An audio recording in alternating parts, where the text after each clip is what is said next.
Sedang marak istilah generasi sandwich atau bisa diartikan dengan generasi yang merasa seperti terjepit antara tanggung jawab merawat orang tua dan anak-anak mereka yang masih membutuhkan perhatian. Dan ini cukup membuat generasi ini merasa berat menjalani hidup dengan tekanan yang sangat tinggi.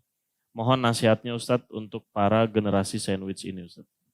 Ya, kalau yang dimaksud adalah bagaimana seseorang itu di awal dia meniti prestasinya, bekerja misalnya, anggap dia punya pendapatan 3 juta, 4 juta per bulan misalnya. Satu sisi ada orang tuanya yang butuh untuk dibiayai, satu sisi juga ada istri anak yang dia harus biayai. Mungkin begitu maksudnya? Iya, betul Ustaz. Ya. Itu dinamakan sandwich. Iya. Gak ada istilah lain kira-kira. Kenapa harus roti didatangkan ini? Baik. Jadi karena kalau sandwich itu kan total semuanya. Roti atas, roti bawah, tengah, kan semua masuk sandwichnya gitu. Dijepit. Tapi ini kan dia masukkan dia di tengah-tengahnya. Iya. Baik, dia skala prioritaskan. Kalau bertemu antara orang tua dia dengan istri dan anaknya, dia dahulukan istri dan anaknya.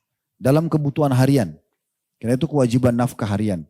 Kalau orang tua tidak ada harian, setiap saat, gitu kan? Dia membantunya dan orang tua juga, misalnya ayah sama ibu masih hidup. Kan si ayah punya kewajiban tetap membiayai istrinya. Sebagai ibunya di sini ya, ibu orang ini.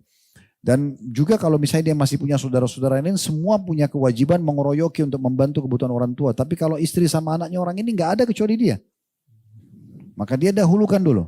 Dan yang didahulukan adalah nafkah, kebutuhan dasar. Ya, kebutuhan dasar itu artinya harian. Kalau hari ini antum sudah berikan makan, ya, minum, pakaian, tempat tinggal, transportasi semampunya kepada istri, maka sudah cukup. Hari esok itu bukan tanggung jawab kita, kecuali kita masih hidup. Makanya sering saya bahasakan dalam masalah nafkah rumah tangga, itu kewajibannya harian. Kalau ada seorang suami memberikan di awal bulan gajinya untuk 1 bulan ke depan, itu kebaikan yang luar biasa itu.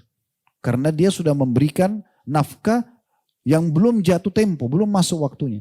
Kalau dia pertengahan bulan meninggal, berarti yang 2 minggu yang sudah diterima gaji itu oleh istrinya, itu bukan kewajiban dia, itu sedekah dari dia. Kan gitu. Oleh karena itu kita bicaranya harian.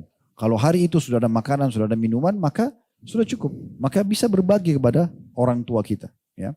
Dan memang setiap orang di antara kita teman-teman sekalian, secinta apapun dia pada istrinya, jangan sampai membuat itu menggeser cinta dia kepada orang tuanya. Karena kalau dari sisi cinta, kalau kita bicara pertemuan antara pasangan hidup, istri, sama orang tua nggak bisa. Orang tua pasti didahulukan. Ibu didahulukan, ayah didahulukan. Terutama bagi laki-laki ya, itu nggak mungkin. Tetapi kalau kita bicara lingkup kewajiban memenuhi kebutuhan dasar, nah kita dahulukan istri sama anak. Karena orang tua ini bukan kewajiban kita memberikan mereka dalam seperti memberikan istri sama anak. Karena kalau orang tua kita masih punya anak lain, berarti yang semua harus punya kewajiban mengeroyokinya. Gitu kan? Dan juga pada saat kebutuhan tertentu misalnya dibutuhkan, maka itu yang kita fokus untuk membantunya.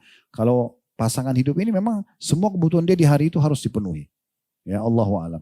Jadi di sini dia lihat bagaimana ya posisi yang tepat untuk dia mendahulukan istri dan anaknya, selebihnya baru dia berikan kepada